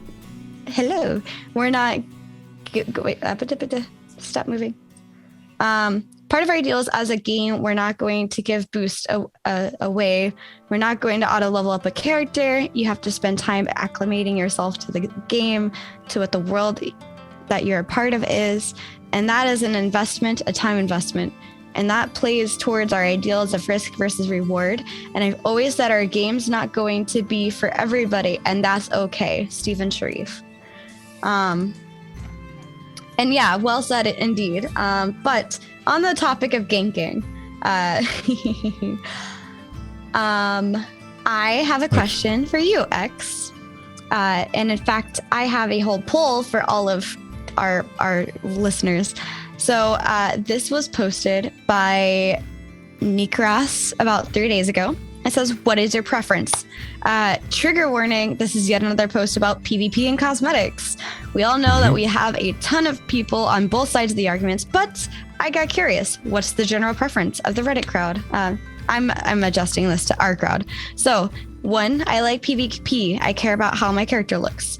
2, I like PvP. I don't care about looks. 3, I dislike PvP. I care for looks. 4, I dislike PvP and I don't care for looks. 5, I'm not going to give a shit either way. Quoting the poll. You can see it for yourself. So, how do you feel? PvP and cosmetics? PvP or cosmetics? Don't care either. Which one? I love PvP. I also want to have gear on that reflects how much time that I have spent, and that I've earned this. It was like, and it was one of the big accomplishments in, I don't know if you played Horde or the Allies of the Alliance in a while, but whenever we got a new piece of freaking armor from that dungeon, you did an epic dungeon, you got, this new freaking epic freaking piece that you're wearing, you would go walk around Ironforge and flaunt it off, and people would run up to you and take a look at your freaking armor and everything. It was a bragging right back then. I like to have armor that reflects my accomplishments. Yeah, I agree. I always care about what I look like. Unless I'm leveling, I care less. And I'm a completeness. Right. I want to freaking do everything that there is possibly do. I hope they have little titles and little things, stats that we can pull up showing all the freaking achievements that you've earned so far. Because I'll sit there and when I'm bored and there's nothing else going on, all right, let's try to knock out this achievement. What do we have to do? Oh, that's it? Okay, let's go do it. I like stuff like that. And the more that they can put in the game, it's going to keep people who like that kind of stuff engaged longer. The worst feeling in the world is to get to your top level. You've done the quest lines already. There's, and at that point you're feeling like there's nothing left to do, and there's a lot of people who get there. And there's other things you can level. You can level up your freaking crafting. You can go and, in Lease and Ashes, you're going to be able to go and start leveling up your religious knowledge, or you could start taking on doing something else like the bounty hunter, or freaking, building a tavern and freaking, start your own business or whatever. There's other things you can do in the freaking game. But I always hated when people got to that point where they said, there's nothing left in the game for me to do. And I think achievements is a nice way around that too. If they just give you like 1,000 different achievements that you could accomplish in this freaking game, those people who have to complete everything will be engaged forever. Right. By the way, Captain Fluffy, welcome in. And yes, to kind of echo what Vertec typed there in chat, yes, both. Because I believe in Ashes, your cosmetics act like a transmog. So, yeah. Yeah, some do, and some are like full armor set with the one thing. It's going to be kind of a mix and match-y thing, and I don't mean they're all going to be mix and match, just some are one way and some are another way. Yeah. But also, yeah, talking about cosmetics that you can get in-game as well. That you can transmog onto. And cosmetics get in-game, I mean like the junk stuff that isn't any good to equip because you already have better. But you can unlock the skin or whatever to apply to your armor. That stuff I'm all about. I've gone through and hunted. Sorry. No, sorry, you go. Wolf McGee says, artisan system, which artisan system are you going to master? One, be a jack of all trade, or alt master?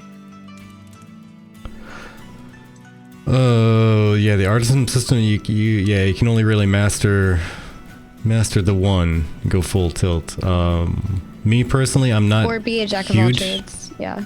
Yeah, I'm not huge on crafting myself, so I would probably find if there's one type of crafting that I really click with, I would probably push that one. And the rest I wouldn't even bother making an alt for. I'll just go and buy everything. I feel like you'd make a good jack of all trades, because then you could do a little bit of everything and flip like things for money. Yeah. I'm personally gonna specialize though. Yeah, I was gonna say, if you don't specialize, I think you're gonna be hurting yourself, because you're not gonna be able to do the top of everything. You're gonna be kind of making the meh quality of all the stuff. Fall on the ground. Yeah. Master one and a jack of all trades for the others. Yeah.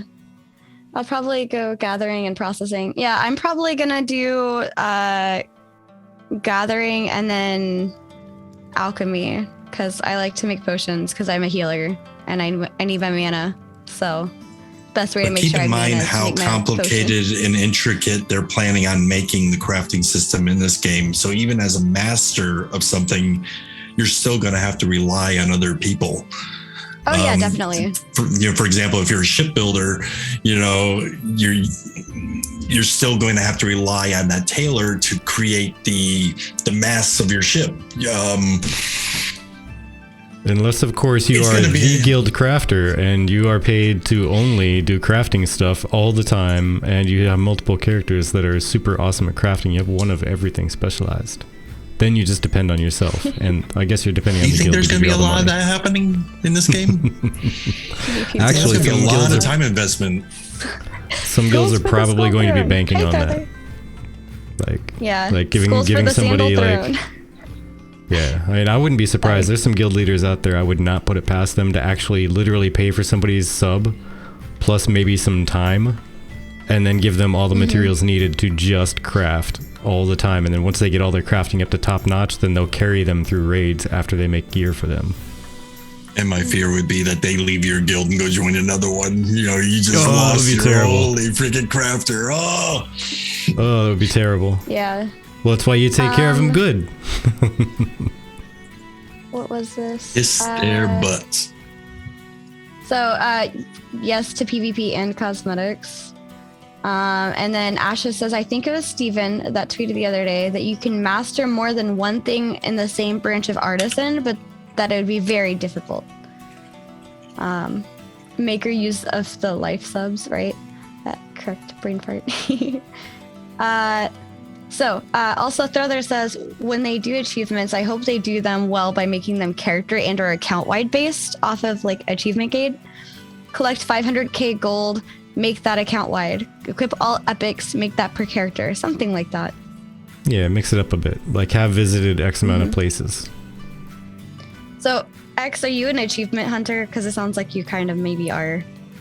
I haven't experienced it heavily in MMORPGs, but in other types of games, yes. And I'm looking forward. I'm hoping that they'll actually add something like that to this game. However, I don't know if I am a firm believer. How do I word this? Because I want to get this correct. In World of Warcraft, Creed and I actually had the record of running possibly still have this record running one of the largest guilds in WoW ever. We actually had over 1,000 people in our freaking guild. Bananas. It was crazy. It was a full-time job just to maintain the freaking guild. What I'm not a fan of is people who play their character up to level 15 and then decide to re-roll, and then they play that character up to level 20 something, and then they create another freaking character, and they never really accomplish anything, or they never really get anywhere with anything. And I'm kind of hoping that if they're going to do an achievement thing, and I'm probably going to be in a minority with this, there's probably people who are going to hate this, but if they're going to have an achievement type system, I don't want that achievement system to be account wide. I want it to be bound to the character that did the achievement. And that's just how I kind of feel about it. Certain achievements can probably be done easier with certain classes. In certain instances, it depends. I don't know what their achievements are. Okay, but let's say something about, are you typically someone that does many alts, or are you a one character kind of person? I will have my main, and then when my main gets at max level, then I probably will create an alt or two. I've been known to have alts after I'll level each character that I'm playing at the time. I will get it to max level. So now how much would it stink though if you're going through raids with your guild or whatnot, and on the one night where you're not on your main because somebody else really wanted to play that class and they really needed to get this weapon from the raid that's on like the first couple of bosses or whatever, and you just say, I'll just goof off and I'll go do the mage thing, and you're on your little mage alt, and you actually get a super achievement in the raid, like, I don't know, first to down it or whatever. Like, you just happen to get a super awesome thing, and it's on your alt because you're being nice to someone in a raid. Wouldn't that have be a big feels bad man moment? Like, now that achievement? No. Because if I got that achievement and it gives me a certain title over my head or something, it might be that kick in the butt to sit there and, hey, start playing this character a little bit more now. Become the main. That's become the new main. Like I said, I'm probably in a minority with feeling that way. I think in my opinion, I think every character, his achievements should be his achievements. It's what he has achieved as a character. He may not, realistically, he may not achieve everything there is to achieve in the game. That's going to be hard pressed for any freaking character. So, to have a character, this character has done this, this, and this, but this character has done this, this, and this. I'm okay with that. Yeah, I think I'm of the opinion that I like some of them to be bound per account, but some to be character. Like, the travel the world, unlock the entire map, things like that, totally per character. But things like raid achievements and like limited time achievements should totally be account wide, as far as I feel personally. But again, it's such a wide variety. I don't think you'll ever make everybody happy with any one system being a certain way. And I trust Steve's judgment to just put something into place that everyone's going to be at least content with. Yeah, exactly. So real quick, just a boomerang. Oh, go ahead. You first. I was just going to say, Nair said it wasn't Steven, it was the official Ashes of Creation account saying it is possible to master multiple professions within an artisan path, but this will be no easy feat. It will require hard work and dedication. That's all I was going to say. Good night, Faisal. Sleep well. Night, Faisal. Catch you next time. See you later, Bagel. Yeah, bye, Bagel. He always has his blanket with him, right? Absolutely. You can pass out anywhere. It's a great strategy. I love it. But who was it earlier? I think it was Creed that said something earlier that I wanted to touch on real quick. La la la la la la. Yeah, okay, so Creed Lore said few games offer, and this is going back to the should things be easy for new people. But since we're talking about alts and things like that and achievements, I kind of looped my brain back to it. So few games offer players who already have a max level character an option to create another character of the same level.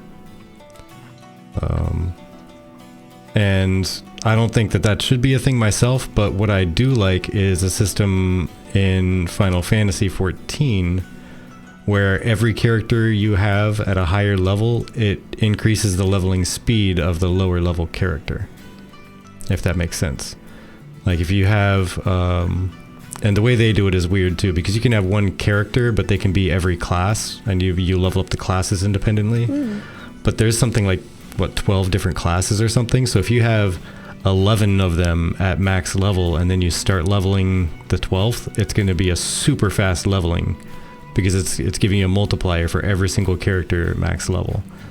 If you have one character at level, say, like halfway through, and then you get another one that you start at brand new, then that one's going to level up a little bit faster until it hits the same level as the other character, and then it's going to slow down to normal. And they're both going to be at kind of normal speed until one of them becomes a higher level.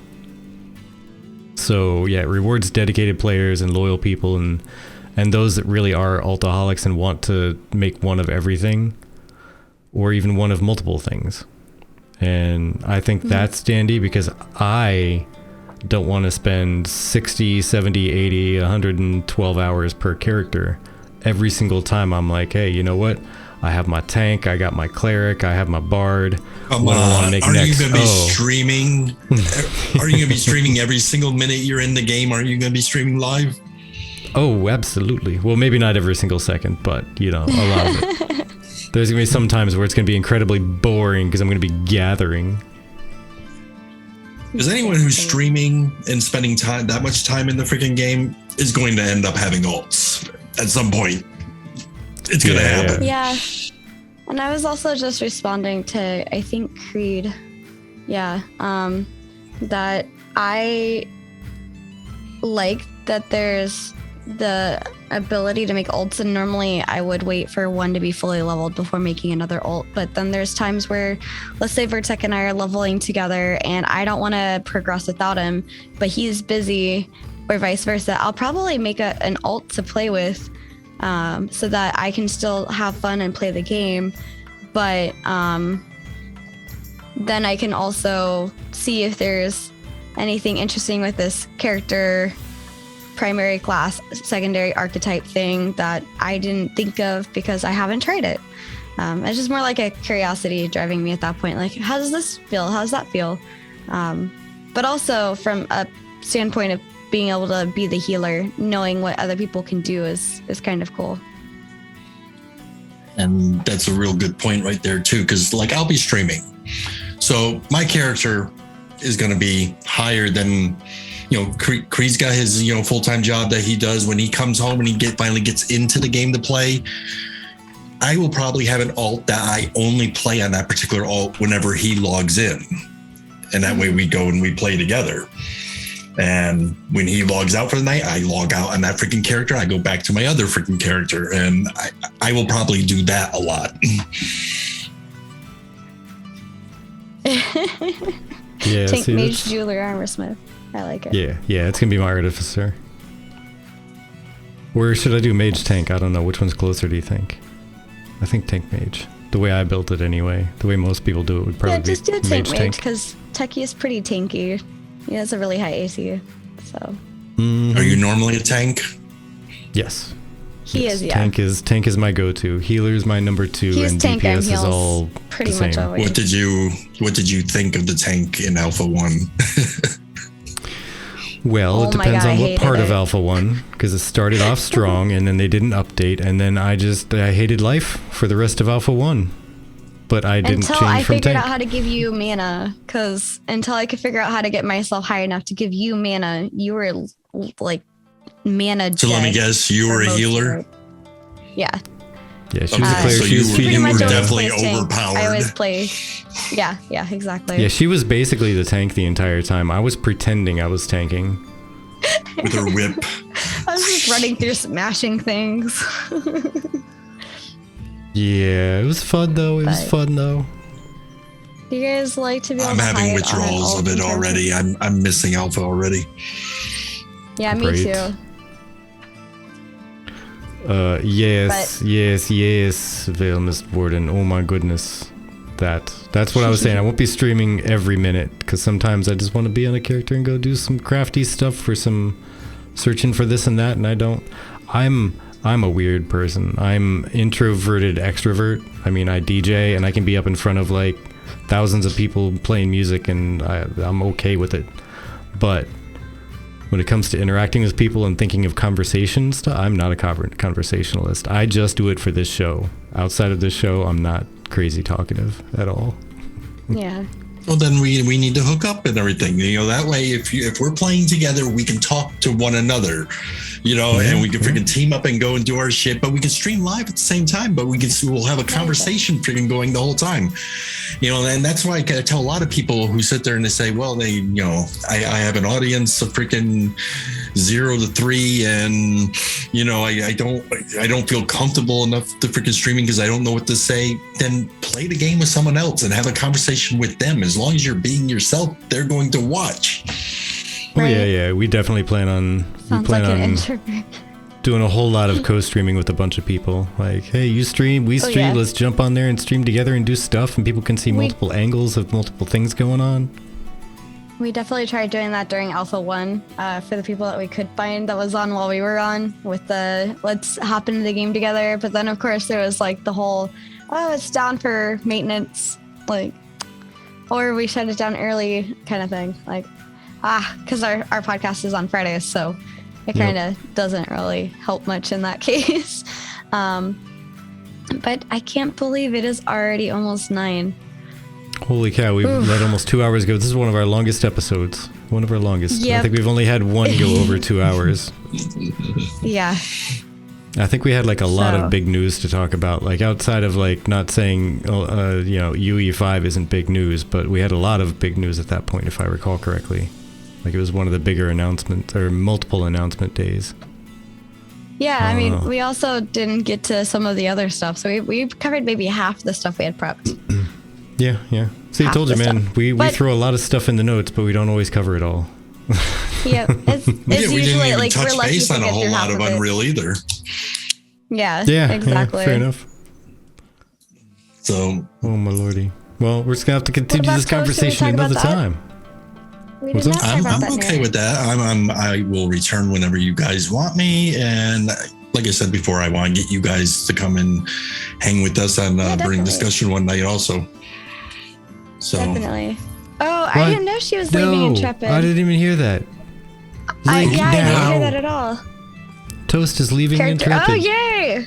Sorry, that's a mix of feelings. I'm sad because Toast is leaving, but also there's an announcement towards the end of the month about character creation, so I'm like just mixed feelings right this second. My goodness. I'm conflicted. I'm sad but excited. Aw. No. Well, Toast, if you see this, we wish you like all the luck. I don't know why you're leaving, but you were a joy to have around. Why. Absolutely. Yeah, I would love to as well, but just so know we this. have a collector's edition intro to our show with Lieutenant Toast voice. All right. In fact, I would love to hear that you're leaving on good terms, because unfortunately, when Jeffrey Bard left and everything, we never got to have that last live stream where Jeff got to say goodbye to everybody. And I think that would have been the proper way to do it. People started to insinuate, was there something that happened within Intrepid that, caused him? I know that what they're saying is that he went in to pursue his freaking dream, but it seemed kind of odd that he wouldn't have said goodbye to a community, that he was working so closely with. And I would hope that Toast would at least, say something, and at least let us know that, I'm leaving on good terms here. Everything's good. Because we posted, actually, Lieutenant Toast on the 13th. So yesterday posted in the forums her announcement that she's leaving.